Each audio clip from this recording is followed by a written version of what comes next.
ഇപ്പോൾ മന്ത്രി കടകംപള്ളി സുരേന്ദ്രൻ മാധ്യമങ്ങളെ കാണുകയാണ് തിരുവനന്തപുരത്ത് തത്സമയത്തിൽ. ഒരു സ്വീകരണം ഉണ്ടായിരുന്നു. അപ്പോൾ തെരുവിളക്ക് കത്തിച്ചില്ല എന്നുള്ള കാര്യം ഒരാൾ എന്നെ ടെലിഫോണിൽ വിളിച്ച് പറഞ്ഞു. മനഃപൂർവ്വം കത്തിക്കാത്തതാണ് എന്നും കൂടെ അയാൾ കൂട്ടിച്ചേർത്തു. കത്തിക്കാൻ ആവശ്യമായിട്ടുള്ള നടപടി സ്വീകരിക്കണമെന്നും പറഞ്ഞു. വേണ്ടത് ചെയ്യാം എന്ന് ഞാൻ അയാൾക്ക് ഉറപ്പ് കൊടുത്തു. ഇന്നലെ അദ്ദേഹം വീണ്ടും എന്നെ വിളിച്ചു. ഇന്നും തെരുവിളക്ക് കത്തിയിട്ടില്ല. നിങ്ങളോട് ഞാൻ ഇന്നലെ തന്നെ പറഞ്ഞതാണ്. ഇന്ന് അടിയന്തരമായിട്ടും വിളക്ക് കത്തിച്ച് എന്നെ ഈ നമ്പറിൽ തിരിച്ച് വിളിച്ച് പറയണം എന്നും കൂടെ പുള്ളി എന്നോട് പറഞ്ഞു. അപ്പോൾ അതാണ് കേരളത്തിലെ വൈദ്യുതി മന്ത്രി അനുഭവിക്കുന്ന പ്രശ്നമെന്ന് ആമുഖമായിട്ട് ഞാൻ സൂചിപ്പിക്കുകയാണ്. കത്തിച്ചിട്ട് പുള്ളിയോട് വിളിച്ച് കത്തിച്ച വിവരം പറയണമെന്നാണ് പറയുന്നത്. നമ്മുടെ വൈദ്യുതി രംഗം വളരെ സങ്കീർണമായിട്ടുള്ള ഒരു മേഖലയാണെന്ന് നമുക്കെല്ലാവർക്കും അറിയാം. കേരളത്തെ സംബന്ധിച്ചാണെങ്കിൽ നമ്മുടെ വൈദ്യുതിയുടെ ആവശ്യകത ദിനംപ്രതി എന്നോണം വർദ്ധിച്ചുകൊണ്ടിരിക്കുകയാണ്. ഒരു വൈദ്യുതി ബോർഡിൻ്റെ ഒരു കണക്കനുസരിച്ച് 6% ആവശ്യകതയുടെ വർധനവെന്ന് പറയുന്നത്. ഈ ആവശ്യകതയ്ക്ക് അനുസരണമായിട്ട് വൈദ്യുതി ഉൽപ്പാദന രംഗത്ത് ഉൽപ്പാദന നിലയങ്ങൾ ആരംഭിക്കാനായിട്ട് നമുക്ക് കഴിഞ്ഞിട്ടില്ല എന്നുള്ളതാണ് പ്രധാനപ്പെട്ട ഒരു പോരായ്മ. കഴിഞ്ഞ 5 വർഷക്കാലം പൊതുവെ എടുത്ത് പരിശോധിച്ചാൽ 1200 ഏതാണ്ട് 1000 മുതൽ 1200 മെഗാവാട്ടിൻ്റെ ഉൽപ്പാദന വർധനവ് കേരളത്തിൽ ആവശ്യമായിട്ട് വന്നിട്ടുണ്ട്. എന്നാൽ ഈ കാലയളവിൽ, ഈ 5 വർഷ കാലയളവിൽ കേരളത്തിൽ പുതുതായി കൂട്ടിച്ചേർക്കാൻ കഴിഞ്ഞത് 34 മെഗാവാട്ട് മാത്രമാണ്. 34 മെഗാവാട്ട് മാത്രമാണ് 5 വർഷക്കാലത്തിനുള്ളിൽ പുതുതായി നമ്മുടെ സംസ്ഥാനത്ത് കൂട്ടിച്ചേർക്കാൻ കഴിഞ്ഞത്. എല്ലാ അനുമതികളും ലഭിച്ച് നിർമ്മാണം ആരംഭിച്ച പല പദ്ധതികളും വർഷങ്ങളായിട്ട് മുടങ്ങിക്കിടക്കുകയാണ്. ഗവൺമെൻറ്റിനെ സംബന്ധിച്ചിടത്തോളം പ്രഥമ പരിഗണന അങ്ങനെ മുടങ്ങിക്കിടക്കുന്ന പദ്ധതികൾ വളരെ പെട്ടെന്ന് പൂർത്തീകരിക്കുന്നതിന് വേണ്ടിയിട്ടുള്ള നടപടികൾ സ്വീകരിക്കുക എന്നുള്ളതാണ്. ഉദാഹരണത്തിന് പള്ളിവാസൽ എക്സ്റ്റൻഷൻ 60 മെഗാവാട്ടിൻ്റെ ഒരു പ്രോജക്റ്റാണ്. തോട്ടിയാർ അത് 40 മെഗാവാട്ടിൻ്റെ പ്രോജക്റ്റാണ്. ചാത്തൻകൂട്ടുനട 2.5 മെഗാവാട്ടിൻ്റെ പ്രോജക്റ്റാണ്. ഇവയെല്ലാം തന്നെ കഴിഞ്ഞ 5 വർഷക്കാലമായിട്ട് മുടങ്ങിക്കിടക്കുകയാണ്. നിസ്സാരങ്ങളായിട്ടുള്ള കാരണങ്ങളാണ്. ആ കാരണങ്ങൾ എന്തെന്ന് മനസ്സിലാക്കി പദ്ധതികൾ പൂർത്തീകരിക്കാൻ വേണ്ടിയിട്ടുള്ള പരിശ്രമം നടന്നതായിട്ട് കാണുന്നില്ല. നമ്മുടെ സംസ്ഥാനത്തെ സംബന്ധിച്ചിടത്തോളം നമ്മുടെ സംസ്ഥാനത്തിൻ്റെ വൈദ്യുതി ആവശ്യങ്ങൾ നിറവേറ്റാൻ ഇത്തരം പദ്ധതികൾ കൊണ്ട് മാത്രം സാധിക്കുമെന്ന് കരുതാൻ വയ്യ. അതിന് കുറഞ്ഞ ചെലവിൽ ജനങ്ങൾക്ക് വൈദ്യുതി നൽകാൻ കഴിയുന്ന വൻകിട ഉൽപ്പാദന നിലയങ്ങൾ നമ്മുടെ സംസ്ഥാനത്തിന് അനിവാര്യമായും വേണ്ടിയിരിക്കുന്നു എന്നുള്ളതാണ്. ഈ കാര്യത്തിൽ വിവാദങ്ങൾക്കൊന്നിനും ഗവൺമെന്റ് ഇല്ല. വൻകിട ഉൽപ്പാദന നിലയങ്ങളുമായിട്ട് ബന്ധപ്പെട്ട് വിവാദങ്ങളാണ് ഉയർന്നു വരുന്നത്. അതുകൊണ്ട് തന്നെ സമവായം ഉണ്ടാക്കിക്കൊണ്ട് മാത്രമേ മുന്നോട്ട് പോകാനായിട്ട് ഗവൺമെൻറ് ആഗ്രഹിക്കുന്നുള്ളൂ. പക്ഷേ നമ്മുടെ സംസ്ഥാനത്തിൻ്റെ വളർച്ച നാം ലക്ഷ്യം വെക്കുകയാണെങ്കിൽ വൻകിട ഉൽപ്പാദന നിലയങ്ങൾ കൂടിയേ കഴിയൂ എന്ന ഒരു ബോധ്യത്തിലേക്ക് നമ്മുടെ സംസ്ഥാനം എത്തിച്ചേർന്നേ മതിയാവും. അതുപോലെ തന്നെ മറ്റെല്ലാ മാർഗങ്ങളും, ഇപ്പോൾ സോളാർ എനർജി, കാറ്റ്, ഈ സ്രോതസ്സുകളിൽ നിന്നുള്ള വൈദ്യുതി ഉൽപ്പാദനവും പരമാവധി പ്രോത്സാഹിപ്പിക്കുന്നതിന് വേണ്ടിയിട്ടുള്ള നടപടികൾ ഗവൺമെൻറ് സ്വീകരിക്കും. ഇപ്പോൾ കാസർഗോഡ് ജില്ലയിൽ സോളാറിൻ്റെ ഒരു ഭേദപ്പെട്ട പ്രോജക്റ്റ് നടക്കുന്നുണ്ട്. 200 മെഗാവാട്ടിൻ്റെ ഒരു സോളാർ പാർക്കാണ്. ഒറ്റയടിക്ക് 200 മെഗാവാട്ട് ഉൽപ്പാദിപ്പിക്കുക എന്നുള്ളതല്ല, ഘട്ടം ഘട്ടമായിട്ട് ആ 200 മെഗാവാട്ട് ഉൽപ്പാദിപ്പിക്കുന്നതിന് വേണ്ടിയിട്ടുള്ള സോളാർ എനർജി ഉൽപ്പാദിപ്പിക്കുന്നതിന് വേണ്ടിയിട്ടുള്ള നടപടികൾ ആരംഭിക്കും. ഞാൻ ഉദ്യോഗസ്ഥരുമായി ഒരു വട്ടം കൂടിയാലോചന നടത്തി 50 മെഗാവാട്ട് വൈദ്യുതി ഉൽപ്പാദനം സോളാറിൽ നിന്നും ഈ വർഷം തന്നെ പൂർത്തീകരിക്കും. അതിനുവേണ്ടി അവിടെ ഉദ്യോഗസ്ഥരുടെ മീറ്റിംഗ് സമയബന്ധിതമായി തീർക്കുന്നതിന് വേണ്ടിയിട്ടുള്ള നിർദ്ദേശമൊക്കെ കൊടുത്തു കഴിഞ്ഞിട്ടുണ്ട്. കാസർഗോഡ് ഒരു വലിയ ഒരു മൊട്ടക്കുന്നുണ്ട്. 1000-ഓളം ഏക്കർ വരുന്ന സ്ഥലത്താണ് ഈ സോളാർ പാനലുകൾ സ്ഥാപിച്ചിരിക്കുന്നത്. ആ കുന്നിൽ വേറൊന്നും ചെയ്യാൻ വേണ്ടി സാധിക്കില്ല. അത് മറ്റെന്തെങ്കിലും ആവശ്യത്തിന് വേണ്ടിയിട്ട് ഉപയോഗിക്കാൻ കഴിയുന്നതല്ല. 1000-ഓളം ഏക്കർ സ്ഥലത്തിനകത്ത് പാനൽ സ്ഥാപിച്ച് എനർജി ഉണ്ടാക്കുക എന്നുള്ളതാണ് ലക്ഷ്യം. ഈ സാഹചര്യത്തിൽ ഗവൺമെൻറ് ആഗ്രഹിക്കുന്നത് ഉൽപ്പാദന രംഗത്ത് കഴിഞ്ഞ 5 വർഷക്കാലമായിട്ട് നിലനിൽക്കുന്നതായിട്ടുള്ള ഒരു മുരടിപ്പുണ്ട്. ആ മുരടിപ്പ് മറികടക്കാനായിട്ട് നമുക്ക് സാധിക്കണം. ആ മുരടിപ്പ് മറികടന്നുകൊണ്ടും പുതിയ പദ്ധതികൾ ഏറ്റെടുത്തും വരുന്ന 5 വർഷക്കാലവും നമ്മുടെ സംസ്ഥാനത്ത് ലോഡ് ഷെഡിങ്ങും പവർ കട്ടും ഒഴിവാക്കാനുള്ള പരിശ്രമം ഈ ഗവൺമെൻറ് നടത്തും.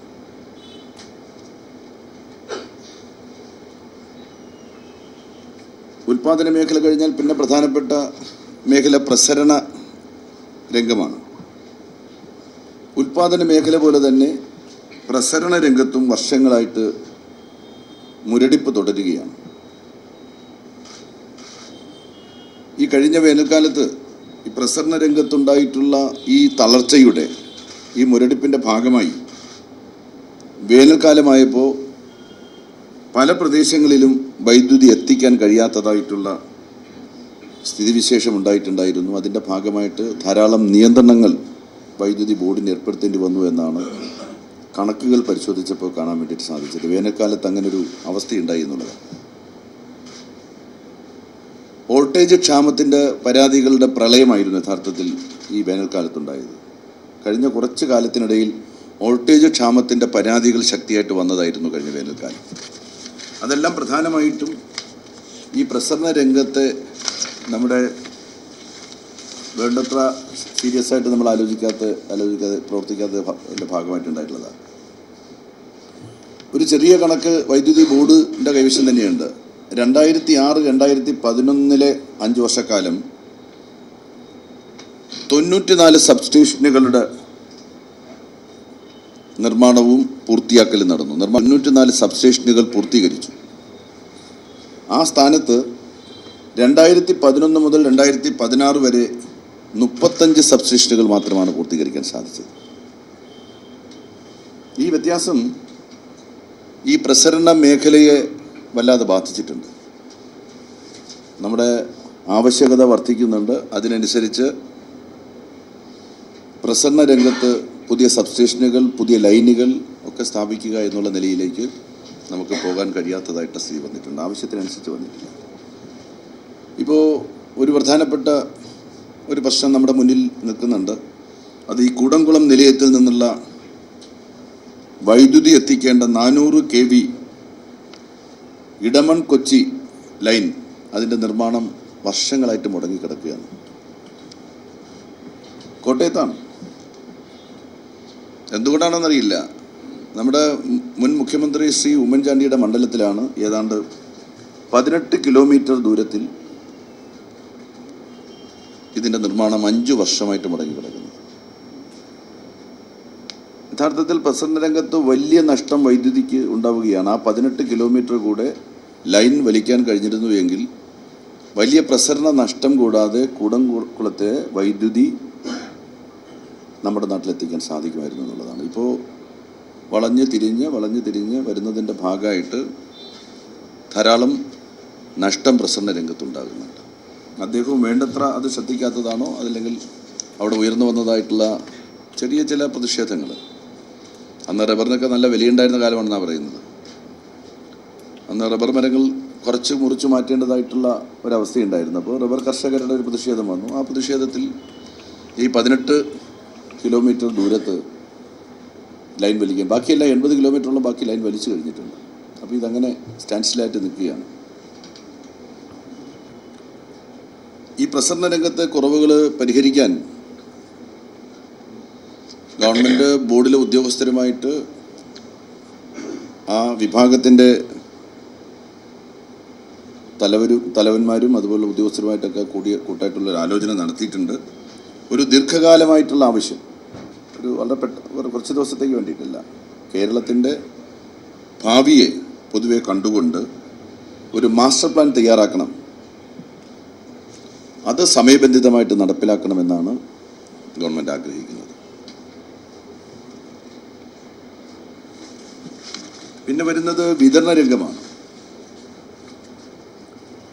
യഥാർത്ഥത്തിൽ ഇനിയിപ്പോൾ മഴക്കാലം വരാൻ വേണ്ടി പോവാണ്. വൈദ്യുതി മന്ത്രി എന്നുള്ള നിലയിൽ വലിയ ആക്ഷേപങ്ങൾ കേൾക്കാൻ ഇടയാകുമെന്നാണ് എനിക്ക് തോന്നുന്നത്.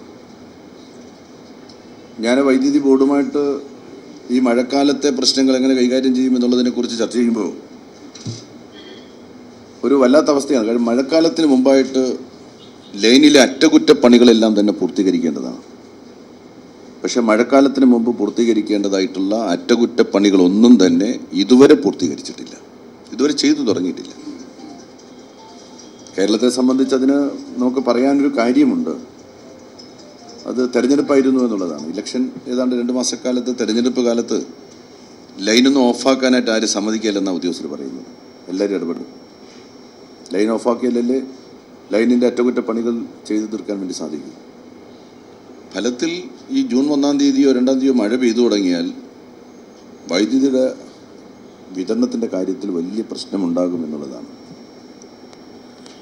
അപ്പോൾ വലിയ വൈദ്യുതി തടസ്സങ്ങൾ ഉണ്ടാകാനായിട്ടുള്ള സാധ്യതയെ തള്ളിക്കളഞ്ഞുകൂടാ. ഞാനത് നിങ്ങളുടെ ശ്രദ്ധയിൽപ്പെടുത്തുകയാണ്. അത് വൈദ്യുതി മന്ത്രി എന്നുള്ള നിലയിൽ എൻ്റെയോ ഇപ്പോൾ ഉള്ള വൈദ്യുതി ബോർഡിൻ്റെയോ ഒരു പ്രശ്നമായിട്ട് നമുക്ക് കാണാൻ വേണ്ടി സാധിക്കില്ല. അവരെല്ലാം വളരെ ഉത്കണ്ഠാകുലരാണ്. കഴിഞ്ഞ 2 മാസക്കാലം നഷ്ടപ്പെട്ടു എന്നാണ് ഉദ്യോഗസ്ഥർ പറയുന്നത്. ഈ 2 മാസക്കാലം സജീവമായിട്ട് പ്രവൃത്തിയെടുക്കേണ്ട സമയമായിരുന്നു. ഇക്കാര്യത്തിൽ പ്രവൃത്തിയെടുക്കാൻ സാധിച്ചിട്ടില്ല എന്നുള്ളൊരു പോരായ്മയുണ്ട്. ഏതായാലും ഈ സംഗതി കണ്ടുകൊണ്ട്, ഇത് മനസ്സിലാക്കിക്കൊണ്ട് അടിയന്തരമായിട്ടും ഉന്നത ഉദ്യോഗസ്ഥരുടെയും മറ്റും യോഗം വിളിച്ചു ചേർത്ത് അടിയന്തരമായിട്ടും അറ്റകുറ്റപ്പണികൾ പൂർത്തീകരിക്കുന്നതിന് വേണ്ടിയിട്ടുള്ള തീരുമാനം എടുക്കുകയാണ്. വരുന്ന ദിവസങ്ങളിൽ വിവിധ തലങ്ങളിലുള്ള യോഗങ്ങൾ വിളിച്ചു ചേർത്തിട്ടുണ്ട് അറ്റകുറ്റപ്പണികൾ പൂർത്തീകരിക്കുന്നതിന്. പിന്നെ അടിയന്തരമായിട്ട് ചെയ്തു തീർക്കേണ്ടതായിട്ടുള്ള പ്രവർത്തനങ്ങൾ ചെയ്തു തീർക്കുന്നതിന് സാധന സാമഗ്രികൾ ഇതൊക്കെ വാങ്ങുന്നതിനുള്ള അധികാരങ്ങൾ ബന്ധപ്പെട്ട ഉദ്യോഗസ്ഥർക്ക് നൽകാനായിട്ടുള്ള ആലോചനയും ഗവൺമെൻറ് നടത്തുകയാണ്. വൈദ്യുതി അപകടങ്ങൾ, ഈ കഴിഞ്ഞ ദിവസം തന്നെ കോട്ടയത്ത് ഒരു വൈദ്യുതി അപകടമുണ്ടായി. വെളുപ്പം രാവിലെ പാൽ മേടിക്കാൻ പോയിട്ട് വന്നതായിട്ടുള്ള ഒരമ്മ വീട്ടിലേക്ക് കൊടുത്തതായിട്ടുള്ള ഒരു കണക്ഷൻ മുറിഞ്ഞു കിടന്നതിൽ കയറി പിടിച്ചത് മാറ്റിവെക്കാനോ മറ്റോ ശ്രമിച്ച് അവർ ഷോക്കേറ്റു. കണ്ടു നിന്ന മകൻ, 50 വയസ്സായ അമ്മയും 25 വയസ്സായ മകനും, മകൻ അമ്മയെ പിടിച്ചു. 2 പേരും തൽക്ഷണം മരിക്കുന്ന സ്ഥിതിയുണ്ടായി. വൈദ്യുതി അപകടങ്ങൾ യഥാർത്ഥത്തിൽ വർദ്ധിച്ചു വരികയാണ്. വലിയ പ്രതിഷേധങ്ങളൊക്കെ ഉയർന്നു വരുന്നത് മാത്രമേ നമ്മുടെ ശ്രദ്ധയിൽ വരുന്നു. ഇപ്പോൾ പണിയെടുക്കുന്ന തൊഴിലാളികൾ തന്നെ മരിക്കുന്നതായിട്ടുള്ള അവസ്ഥയുണ്ട്. ഞാനതിൻ്റെ ഒരു റിപ്പോർട്ട് ശ്രദ്ധിക്കുമ്പോൾ ധാരാളം തൊഴിലാളികൾ ഈ കാലഘട്ടത്തിൽ മരിച്ചിട്ടുണ്ട് ഈ വൈദ്യുതി അപകടങ്ങൾ മൂലം. പല കാരണങ്ങളുണ്ടെന്ന് അവർ പറയുന്നുണ്ട്. അപ്പോൾ ഇത് ഒഴിവാക്കുന്നതിന് സുരക്ഷാ നടപടികൾ നമുക്ക് സ്വീകരിക്കേണ്ടതായിട്ടുണ്ട്. അതിനൊരു വിദഗ്ധ കമ്മിറ്റിയെ ഈ വൈദ്യുതി അപകടങ്ങൾ, വർദ്ധിച്ചു വരുന്ന വൈദ്യുതി അപകടങ്ങൾ ഒഴിവാക്കുന്നതിന് വേണ്ടിയിട്ടുള്ള നിർദ്ദേശങ്ങൾ സമർപ്പിക്കുന്നതിനായിട്ട് ഒരു വിദഗ്ധ കമ്മിറ്റിയെ നിയോഗിക്കാനായിട്ട് ഗവൺമെൻറ് ആലോചിക്കുക. മറ്റൊന്ന്, വൈദ്യുതി മേഖലയിൽ വിവര സാങ്കേതിക വിദ്യ ഫലപ്രദമായിട്ട് ഉപയോഗപ്പെടുത്താനുള്ള ശ്രമം ആരംഭിച്ചിട്ടുണ്ട്. അത് നമ്മുടെ സംസ്ഥാനത്തെ സേവന മേഖലയിൽ വൈദ്യുതി സേവന മേഖലയിൽ ഈ വിവര സാങ്കേതിക വിദ്യയെ ഉപയോഗപ്പെടുത്തി ജനങ്ങൾക്ക് പ്രയാസമില്ലാത്ത തരത്തിൽ വൈദ്യുതി ഉപഭോക്താക്കൾ എന്നുള്ള നിലയിൽ വൈദ്യുതി ബോർഡും സ്ഥാപനങ്ങളുമായിട്ട് ബന്ധപ്പെടുന്നതിന് വേണ്ടിയിട്ടുള്ള കാര്യങ്ങൾ നീക്കാനായിട്ടുള്ള പരിശ്രമം നടത്തും. അതായത് ഉപഭോക്താക്കളെ സംബന്ധിച്ചിടത്തോളം വൈദ്യുതി ബില്ലിൻ്റെ തുക, പണമടയ്ക്കേണ്ട തീയതി, പിന്നെ മറ്റു വിവരങ്ങൾ എന്ന് പറഞ്ഞാൽ ഇപ്പോൾ ഒരു ലൈൻ ഓഫ് ചെയ്യാൻ വേണ്ടി പോവുകയാണ്, നാളെ ഇത്ര സമയം വൈദ്യുതി ഉണ്ടാവില്ല, അത് തലേ ദിവസം തന്നെ തീരുമാനമെടുത്താൽ മൊബൈൽ ഫോണിലൂടെയും SMS-ലൂടെയും എല്ലാം തന്നെ ആ വിവരം ഉപഭോക്താക്കളെ അറിയിക്കുന്നതിന് വേണ്ടിയിട്ടുള്ള ഒരു സംവിധാനം, അത് അടിയന്തരമായിട്ട് നടപ്പിലാക്കുന്നതിന് വേണ്ടിയിട്ടുള്ള ശ്രമം നടത്തും. അതിൻ്റെ പ്രവർത്തനങ്ങൾ തുടങ്ങാനായിട്ടുള്ള നിർദ്ദേശം കൊടുത്തു കഴിഞ്ഞിട്ടുണ്ട്. വൈദ്യുതി തടസ്സം, അത് ഞാൻ നേരത്തെ സൂചിപ്പിച്ച, അത് SMS വഴിയും മൊബൈൽ ആപ്ലിക്കേഷൻ വഴിയും ഓൺലൈൻ പോർട്ടൽ വഴിയും മുൻകൂട്ടി ഉപഭോക്താക്കൾ അറിയിക്കുന്ന ഔട്ടേജ് മാനേജ്മെൻറ്റ് സിസ്റ്റം, അതിൻ്റെ പ്രവർത്തനങ്ങൾ അവിടെ ആരംഭിച്ചിട്ടുണ്ട്. ഉടൻ തന്നെ അതിൽ നിലവിൽ വരുത്തുന്നതിന് വേണ്ടിയിട്ടുള്ള പരിശ്രമം നടത്തും. പിന്നെ വൈദ്യുതി ബിൽ ഓൺലൈനായി അടയ്ക്കുന്നതിനുള്ള മൊബൈൽ ആപ്ലിക്കേഷനും അടിയന്തരമായിട്ട് നിലവിൽ വരുത്തുന്നതിന് നടപടി സ്വീകരിക്കും. വൈദ്യുതി കണക്ഷന് വേണ്ടി ഓൺലൈനായി അപേക്ഷിക്കുന്നതിന് വേണ്ടിയിട്ടുള്ള സംവിധാനം ബോർഡിൽ ഏർപ്പെടുത്താനായിട്ട് തീരുമാനമെടുക്കുകയാണ്. ഈ സേവന മേഖല കൂടുതൽ ഉപഭോക്താക്കളുമായിട്ട് സൗഹൃദത്തിൻ്റേതായിട്ടുള്ള ഒരു അന്തരീക്ഷത്തിലാക്കുന്നതിന് വേണ്ടിയിട്ടുള്ള നീക്കം ഗവൺമെൻറ് നടത്തുന്നുണ്ട്. അത് ജീവനക്കാരുടെ സഹകരണമാണ് അതിൽ പ്രധാനം. ഞാൻ ഇതിനകം തന്നെ ഓഫീസർമാരുടെ സംഘടനകളുമായിട്ട് ഒരു വട്ടം ചർച്ച നടത്തി. ഇന്നും ചില സംഘടനകളുമായിട്ട് ചർച്ച നടത്തുന്നുണ്ട്. അവിടെ അംഗീകാരമുള്ള ട്രേഡ് യൂണിയൻ പ്രതിനിധികളെ എല്ലാം തന്നെ അടുത്ത ദിവസം വിളിക്കുന്നുണ്ട്. അവരുടെ എല്ലാം സഹകരണം, ഉപഭോക്താക്കളുമായിട്ട് ഒരു സൗഹൃദം, പലപ്പോഴും അവരുടെ പെരുമാറ്റം വളരെ മോശമാണ്, ഫോൺ എടുക്കുന്നില്ല. ഈ 3-4 ദിവസത്തിനകത്ത് തന്നെ എനിക്ക് വന്നതായിട്ടുള്ള ഫോൺ കോളുകൾ ഏറിയ കൂറും അതായിരുന്നു. ആളുകളോട് മാന്യമായിട്ട് പെരുമാറുന്നില്ല, ഇങ്ങനെയൊക്കെയുള്ള പരാതികളുണ്ട്. അപ്പോൾ അത്തരം പരാതികൾ പരിഹരിക്കണമെങ്കിൽ ജീവനക്കാർ ബോർഡിനോടും ഗവൺമെൻറ്റിനോടും സഹകരിച്ചേ മതിയാവും. നമുക്ക് നിർബന്ധിച്ചൊന്നും ജീവനക്കാരെ സഹകരിപ്പിക്കാനൊന്നും സാധിക്കില്ല, ഭയപ്പെടുത്തിയും ജീവനക്കാരെ സഹകരിപ്പിക്കാനും സാധിക്കില്ല. ജീവനക്കാരെ സഹകരിപ്പിക്കാൻ വേണ്ടി അവരുടെ സംഘടനകളെയും ജീവനക്കാരെയും ഈ ആവശ്യകതയിലേക്ക് കൂട്ടിക്കൊണ്ടുവന്ന് ഒരു ബോധവൽക്കരണത്തിലൂടെ ഒരു ഉപഭോക്തൃ സൗഹൃദ നില ഈ മേഖലയെ സ്വീകരിക്കുന്നതിന് വേണ്ടിയിട്ടുള്ള നടപടി സ്വീകരിക്കണമെന്നാണ് കരുതുന്നത്. ഈ നിലയിൽ ഈ ചുമതല ഏറ്റെടുത്തതിന് ശേഷം വൈദ്യുതി മേഖലയെ സംബന്ധിച്ചിടത്തോളം പ്രശ്നങ്ങൾ മനസ്സിലാക്കാൻ വേണ്ടിയിട്ടുള്ള എളിയ പരിശ്രമം ആരംഭിച്ചിട്ടുണ്ട്. പൂർത്തിയായെന്ന് പറയാൻ സാധിക്കുകയില്ല. നമുക്ക് നല്ല ഉറച്ച കാൽവയ്പോടുകൂടി മുന്നോട്ട് നീങ്ങാം. ഉൽപ്പാദന രംഗത്ത് കൂടുതൽ വൈദ്യുതി ഉൽപ്പാദനമെന്ന ലക്ഷ്യവും പ്രസരണ രംഗത്ത് ഒരു നഷ്ടവും കൂടാതെ കൃത്യമായ പ്രസരണം എന്നുള്ള നിലയിലും നമ്മുടെ പ്രവർത്തനങ്ങളെ മുന്നോട്ട് കൊണ്ടുപോകാൻ സാധിക്കുമെന്നാണ്. മന്ത്രി കടകംപള്ളി സുരേന്ദ്രൻ്റെ വാർത്താ സമ്മേളനത്തിൻ്റെ തത്സമയ ദൃശ്യങ്ങളാണ് പ്രേക്ഷകർ കണ്ടത്. മന്ത്രി കടകംപള്ളി സുരേന്ദ്രൻ്റെ വാർത്താ സമ്മേളനത്തിലേക്ക് അമ്പലത്തിൽ പോയിട്ടില്ല, അല്ലെങ്കിൽ അവർക്ക് പ്രവേശനം ഉണ്ടായിട്ടില്ല. അത് വല്ല അനുഷ്ഠാനങ്ങളുമായി ബന്ധപ്പെട്ടതാണോ, ആചാരങ്ങളുമായിട്ട് ബന്ധപ്പെട്ട് നിൽക്കുന്നതാണോ, അതൊക്കെ അതിന് പറ്റിയ ആളുകൾ, കോമ്പറ്റീറ്റീവായിട്ടുള്ള ആളുകളുണ്ടല്ലോ, അവർ പറയട്ടെ. നമുക്കത് ഒരു അഭിപ്രായ പ്രകടനങ്ങളാകാം, തുറന്ന ചർച്ചയാകാം. അതിനുശേഷം ഒരു അഭിപ്രായ സമന്വയത്തിലെത്തിയിട്ട് ഉചിതമായിട്ടുള്ള യുക്തമായിട്ടുള്ള ആർക്കും ആരുടെയും വികാരങ്ങളെയൊന്നും വ്രണപ്പെടുത്താത്ത തരത്തിലുള്ള ശരിയായിട്ടുള്ള തീരുമാനങ്ങൾ നമുക്ക് സ്വീകരിക്കാൻ സാധിക്കും. പിടിവാശിയൊന്നുമില്ല ഗവൺമെൻറ്.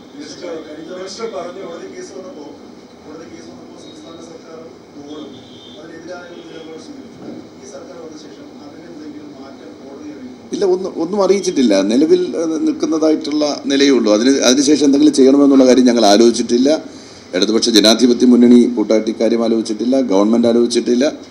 ഇതിൽ താല്പര്യമുള്ള ഭക്തജന പ്രസ്ഥാനങ്ങളുണ്ട്, അവരുമായിട്ടുള്ള കൂടിയാലോചന നടത്തിയിട്ടില്ല. എല്ലാ വിഭാഗം ആളുകളുമായിട്ട് കൂടിയാലോചന നടത്തിയിട്ടായിരിക്കും ഗവൺമെൻറ് ഇക്കാര്യത്തിൽ ഒരു നിലപാട് സ്വീകരിക്കുക.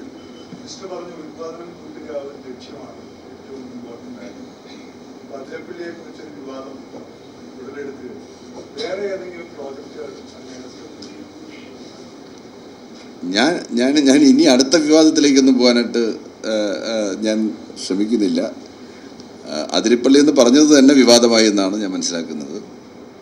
അപ്പം ഞാൻ പറഞ്ഞത് പൊതുസമൂഹ മനസാക്ഷി പ്രശ്നങ്ങളെ ശരിയായിട്ട് രൂപത്തിൽ കാണുന്നതിന് വേണ്ടി മാത്രമാണ് പറഞ്ഞത്. സോളാറും വിൻഡുമെല്ലാം നമുക്ക് വേണം, അത് വളരെ വ്യാപകമാകണം. വിൻഡിൻ്റെ സാധ്യത വളരെ കുറവാണ് കേരളത്തിൽ, സോളാറിന് നല്ല സാധ്യതയുണ്ട്, അതെല്ലാം നമുക്ക് ഉപയോഗപ്പെടുത്താം. പക്ഷേ വളരെ പ്രധാനമെന്ന് പറയുന്നത് മെഗാ പ്രോജക്റ്റ് ആവശ്യമാണ്. അത് എവിടെ വേണം, എങ്ങനെ വേണമെന്നുള്ളത് നമുക്ക് കൂട്ടായിട്ട് ആലോചിച്ച് തീരുമാനമെടുക്കാം.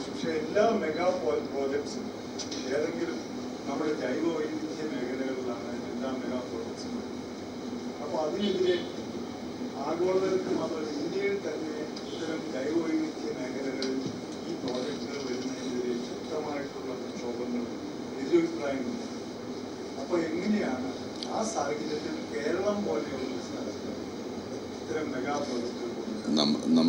നമുക്ക് കേരളത്തിൻ്റെതായിട്ടുള്ള ഒരുപാട് പരിമിതികൾ യഥാർത്ഥത്തിലുണ്ട്.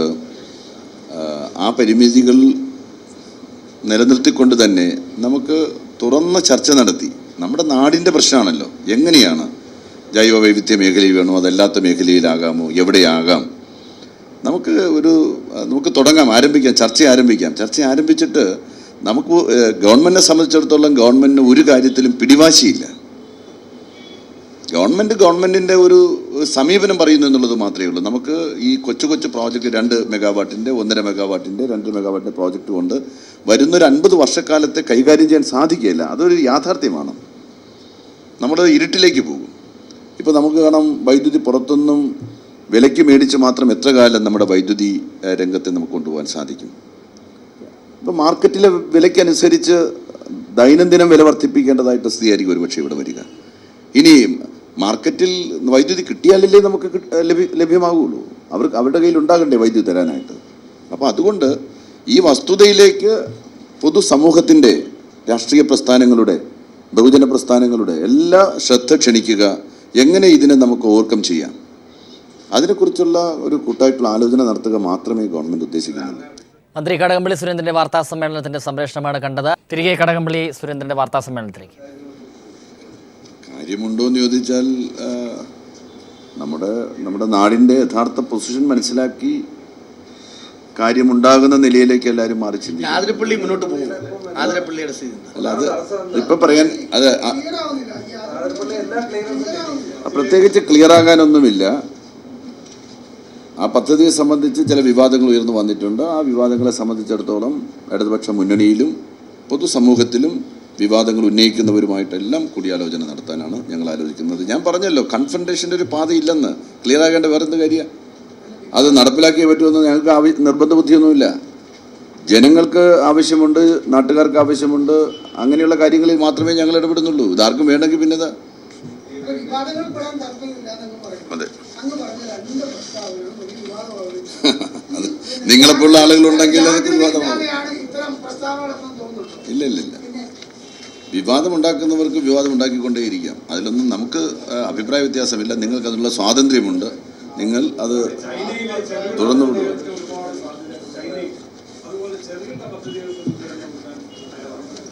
അല്ല, അത് ഇവിടെ കുറച്ച് ചെറുകിട പദ്ധതികൾ, ചൈനീസ് മാതൃകയുള്ള പദ്ധതികളൊക്കെ വൈദ്യുതി ബോർഡ് ബാലൻ്റെ കാലത്ത് തുടങ്ങി വെച്ചിട്ടുണ്ട്. അതും ഒന്ന് പൂർത്തീകരിച്ചാൽ അതെല്ലാം തന്നെ പൂർത്തീകരിക്കാൻ ആവശ്യമായ കാര്യങ്ങൾ ചെയ്യും.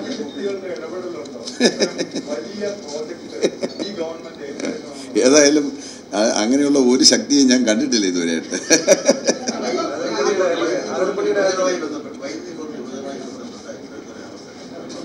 അല്ല, അതിനെക്കുറിച്ചൊന്നും ആലോചിച്ചിട്ടില്ല കേട്ടോ.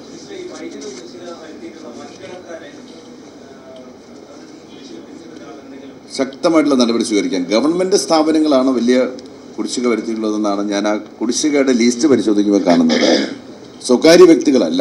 സ്വകാര്യ വ്യക്തികളിൽ കുറേയുണ്ട്. അത് പിരിച്ചെടുക്കുന്നതിനുള്ള ശക്തമായിട്ട് നടപടികൾ ഗവൺമെൻറ് സ്വീകരിക്കും.